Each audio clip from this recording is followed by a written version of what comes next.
What is the essence of the FDIC and how is it financed? How does the confusion surrounding the FDIC affect the public's perception of banks? What message does it send to the public when politicians capitalize on this confusion? It's important that banks retain the confidence of the public, and they can lose it, in seconds. And we saw a country that was not worried about banks, until about Wednesday or Thursday of the week when Silicon Valley fell apart. And then all of a sudden everybody was worried about it all over the country. And the interesting thing, of course, is that it will not cost the government a penny. I mean, people think that, that somehow the government's going to get hung up with us. The FDIC is in effect, a very peculiar mutual insurance operation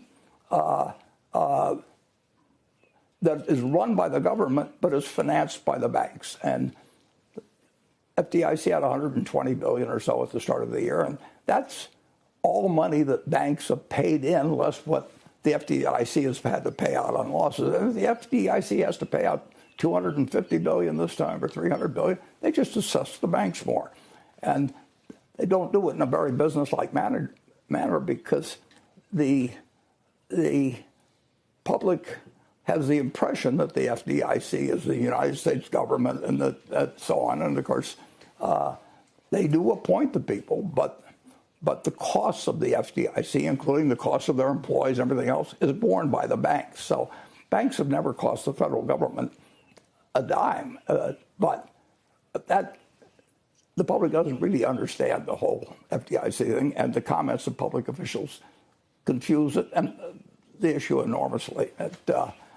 Somebody ought to write. I mean, the FDIC was set up to operate on, I think, January 1st, 1934.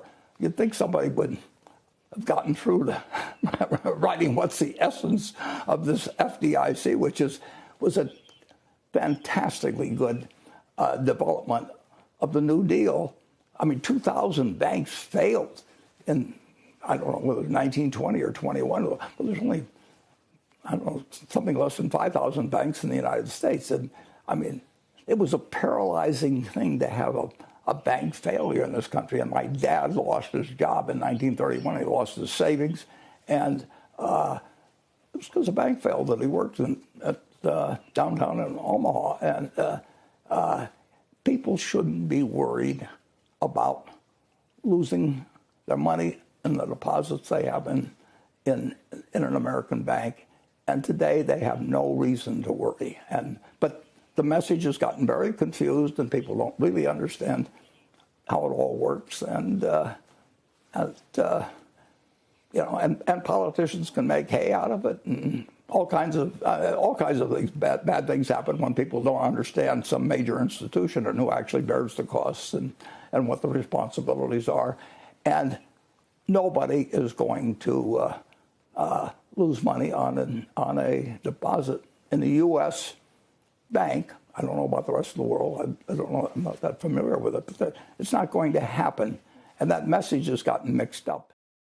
Public confidence in banks can be lost quickly and can have widespread effects. The FDIC, a government-run but bank-financed insurance operation, insures bank deposits and prevents losses from affecting the government. The FDIC is financed by banks and has $120 billion available at the start of the year, with additional assessment on banks where necessary. The public confusion about the FDIC being a government entity leads to misunderstanding about who is responsible for costs. Confusion and misinformation arise when people do not understand major institutions like the FDIC and their costs and responsibilities. Politicians can use this to their advantage, leading to bad outcomes. American bank deposits are guaranteed by the FDIC, and depositors will not lose money on their deposits. However, this guarantee only applies to US banks, and it is not guaranteed in other countries.